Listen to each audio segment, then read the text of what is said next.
just wish we could see Peter. Halo semuanya, perkenalkan nama saya Vincenzius Vansyah Dasapnagala, biasanya dipanggil Vansya, dengan NPM 2307124113. Salam kenal semuanya. Perkenalkan, nama saya Benny Ronalditama, biasa dipanggil Benny, dengan NPM 2307121427. Perkenalkan, saya Ricardius Olesius Sigo Adri Wibowo dengan NPM 230712666. Perkenalkan, nama saya Charlie Syagrili dengan NPM 2307121430. Di kesempatan kali ini, kelompok kami dari kelompok 7 akan membahas mengenai pengimplementasian AI dalam pembuatan film Spider-Man No Way Home. Jadi dalam pembuatan film Spider-Man No Way Home ada beberapa AI yang diterapkan, salah satunya adalah pembuatan CGI atau Computer Generated Imaginary. Kemudian yang kedua ada deepfake dan digital de-aging. Yang ketiga adalah motion capture dan AI untuk aplikasi karakternya. Dan yang terakhir ada rendering dan post processing. Nah, dalam untuk aplikasi CGI, aplikasinya ada Autodesk Maya, yang kedua ada Autodesk 3ds Max, yang ketiga ada Blender, yang keempat ada Houdini, nah yang kelima ada Cinema 4D, dan yang keenam ada ZBrush, yang ketujuh ada Nuke, yang kedelapan ada Adobe After Effects. Aplikasi pada CGI ada banyak. Yang pertama ada Autodesk Maya. Maya adalah satu perangkat lunak CGI yang paling banyak digunakan dalam industri film, televisi, dan game. Maya sendiri menyediakan alat model untuk 3D, animasi, simulasi, dan rendering. Yang kedua ada Autodesk 3ds Max. Software ini juga populer dalam pembuatan film model 3 dimensi, animasi, dan rendering untuk film dan game. Lebih sering digunakan dalam arsitektur visualisasi, tapi juga digunakan dalam beberapa industri film. Yang ketiga ada Blender, di mana perangkat lunak ini merupakan perangkat lunak open source yang digunakan untuk model 3D, animasi, rendering, dan post produksi. Meskipun gratis, Blender ini memiliki ada yang sangat kuat dan digunakan oleh studio kecil maupun individu. Yang keempat ada Houdini. Houdini adalah perangkat lunak CGI yang sangat kuat, digunakan terutama untuk simulasi partikel, efek dinamis, dan efek visual yang kompleks seperti ledakan, asap, air, dan peruntuhan. Banyak digunakan dalam produksi film-film besar. Yang kelima ada Cinema 4D, yaitu perangkat lunak CGI yang dikenal karena kemudahan penggunaan dan alat-alat canggih untuk animasi. Model 3D dan rendering baik digunakan dalam animasi gerak, juga desain visual, desain grafis, dan iklan. Yang keenam ada ZBrush, di mana ini adalah perangkat lunak yang terkenal untuk kemudahan digital 3D dan sculpting. Sangat berguna untuk membuat karakter objek 3D dengan detail yang sangat tinggi. Biasanya dipakai di film The Lord of the Rings, Avengers, dan Avatar. Yang ketujuh ada Nuke. Nuke adalah perangkat lunak untuk compositing dan post produksi yang sangat populer dalam industri CGI dan VFX. Digunakan untuk menggabungkan berbagai elemen visual dan menciptakan adegan yang realistis. Yang ke-8 dan terakhir ada Adobe After Effects. Meskipun lebih dikenal dengan efek visual 2D dan motion graphics, After Effects sering digunakan dalam produksi film untuk menggabungkan CGI dan adegan langsung atau live action. Ada 13 cabang CGI yang digunakan dalam pembuatan film ini, tapi saya hanya akan membacakan sesuai dengan pohon kecerdasan buatan. Yang pertama ada machine learning, ada jaringan saraf tiruan atau neural network. Yang ketiga ada pengolahan bahasa alami atau natural language processing. Yang keempat ada penglihatan komputer. Yang kelima ada rendering berbasis AI. Yang keenam ada augmented reality dan virtual reality. Dan ketujuh ada algoritma prosedural.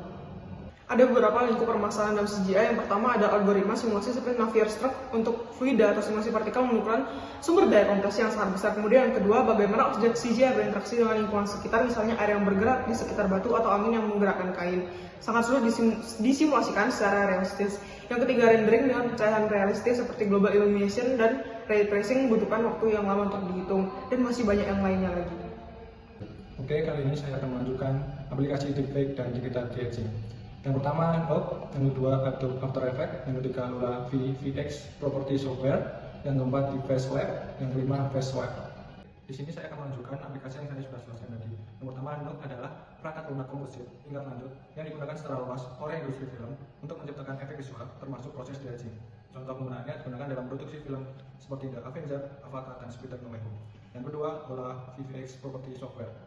Penggunaan perangkat lunak khusus dan alat internal yang telah dikembangkan untuk digital de-aging. Lola VFX dikenal dengan teknik mereka yang unik dan presisi tinggi.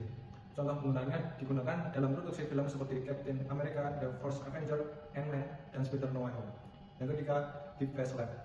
Penggunaan di FaceLab di sini salah satu perangkat lunak open source yang paling populer untuk membuat deepfake. Aplikasi SOPA berbasis AI digunakan dalam industri untuk menukar wajah atau memanipulasi ekspresi karakter. Contoh penggunaannya di sini digunakan dalam produksi konten deepfake untuk video online, eksperimen AI, dan film independen. Yang keempat, yang terakhir, FaceWeb. Di sini, FaceWeb adalah alat berbasis AI lainnya yang digunakan untuk menciptakan efek deepfake dengan menukar atau memanipulasi wajah faktor. Di sini saya akan melanjutkan ruang permasalahan deepfake dan digital de-aging. Yang pertama, etika dan manipulasi realitas. Yang kedua, privasi dan penyalahgunaan data. Yang ketiga, hukum dan regulasi. Yang keempat, kualitas dan ketidaksesuaian visual. Yang kelima, biaya dan sumber daya. Saya akan lanjut cabang-cabang deepfake dan digital de-aging. Yang pertama, face swapping. Yang kedua, 2G compensating de-aging. Yang ketiga, 3D model based de-aging. Yang keempat, full body swapping. Yang kelima, body de-aging. Yang keenam, de-aging dengan motion capture. Selanjutnya adalah terkait aplikasi motion capture. Yang pertama ada Autodesk Motion Builder, yang kedua ada Face Technologies, yang ketiga ada Vicon Shogun, yang keempat ada Xsense MVN Animate, dan yang kelima ada Dipmotion, dan yang terakhir ada Motivate Optic Track. Selanjutnya adalah tentang aplikasi-aplikasi yang kegunaannya yang nantinya akan berhubungan dengan motion capture. Yang pertama adalah Autodesk Motion Builder. Yang pertama itu digunakan untuk memproses dan memodifikasi data motion capture, berguna untuk menerapkan gerakan aktor ke karakter CGI. Contoh penggunaannya dalam bentuk adegan aksi Spider-Man seperti berayun dan bertarung, menyesuaikan gerakan aktor dengan model CGI. Dan yang kedua ada FaceWeb teknologi, menangkap ekspresi wajah aktor diterapkan pada karakter CGI. Contoh penggunaannya adalah digunakan untuk meniru ekspresi Lizard dan Sandman, membuat karakter CGI tampak hidup dan realistis. Dan yang ketiga adalah Vicon Shogun, digunakan untuk merekam gerakan tubuh aktor secara real time dengan sensor inframerah. Contoh penggunaannya digunakan dalam adegan pertempuran dan aksi Spider-Man yang melibatkan banyak gerakan akrobatik. Dan yang keempat adalah Xsense MVN Animate, digunakan untuk menangkap gerakan tubuh aktor dengan sensor inersia tanpa kamera stasioner. Contoh penggunaannya adalah digunakan untuk merekam adegan pergerakan penuh Spider-Man seperti lompatan dan bertarung. Dan yang terakhir adalah Motive Optic Track, menggunakan kamera inframerah untuk menangkap gerakan dengan akurasi yang tinggi. Contoh penggunaannya adalah digunakan dalam adegan pertempuran besar yang melibatkan banyak karakter. Cabang-cabang AI yang terdapat dalam motion capture. Yang pertama adalah computer vision, yang kedua ada machine learning, yang ketiga ada deep learning, yang keempat ada reinforcement learning, yang kelima ada kinematic inverse, yang keenam ada natural language processing atau NLP, dan yang ketujuh ada motion synthesis, yang kedelapan ada pattern recognition, dan yang kesembilan ada generative adversarial network atau GANs, dan yang selanjutnya adalah physics based animation, dan yang terakhir adalah post estimation. Ruang permasalahannya yang terdapat pada motion capture. Yang pertama adalah keterbatasan dataset, yang kedua adalah generalisasi gerakan, dan yang ketiga adalah pemrosesan waktu nyata, yang keempat adalah noise dalam data, yang kelima ada retargeting gerakan, yang keenam ada biaya pengembangan dan implementasi, dan yang terakhir adalah terkait etika dan privasi. Selanjutnya adalah cabang-cabang AI yang terdapat dalam motion capture. Yang pertama adalah computer vision, yang kedua ada machine learning, yang ketiga ada deep learning, yang keempat ada reinforcement learning, yang kelima ada kinematic inverse, yang keenam ada natural language processing atau NLP, dan yang ketujuh ada motion synthesis, yang kedelapan ada pattern recognition, dan yang kesembilan ada generative adversarial network atau GANs, dan yang selanjutnya adalah physics based animation, dan yang terakhir adalah post estimation.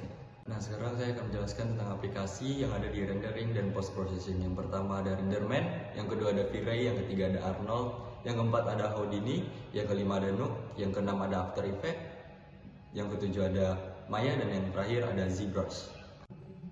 Nah, untuk penjelasan beberapa aplikasinya yaitu ada Renderman, kegunaannya untuk rendering di banyak film blockbuster dengan algoritma rendering fisik yang realistis. Renderman mampu menciptakan pencahayaan yang sangat realistis dan bayangan halus yang digunakan untuk membuat CGI dalam film.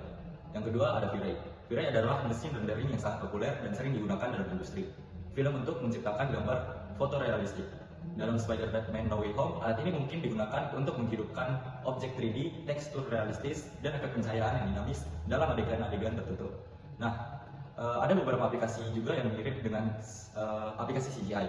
Yang pertama ada Autodesk Maya, yang kedua ada Houdini, yang ketiga ada Nuke, yang keempat ada ZBrush, yang kelima ada Maya, dan yang keenam ada Adobe After Effects.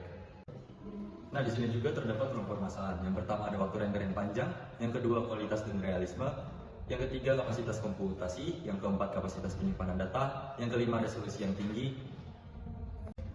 Nah, untuk cabang-cabang yang sendiri ada AI driven simulasi fisik, AI driven rendering, AI driven color grading and matching, AI driven facial animation and degoing, AI driven video enhancement, dan yang terakhir adalah procedural texturing.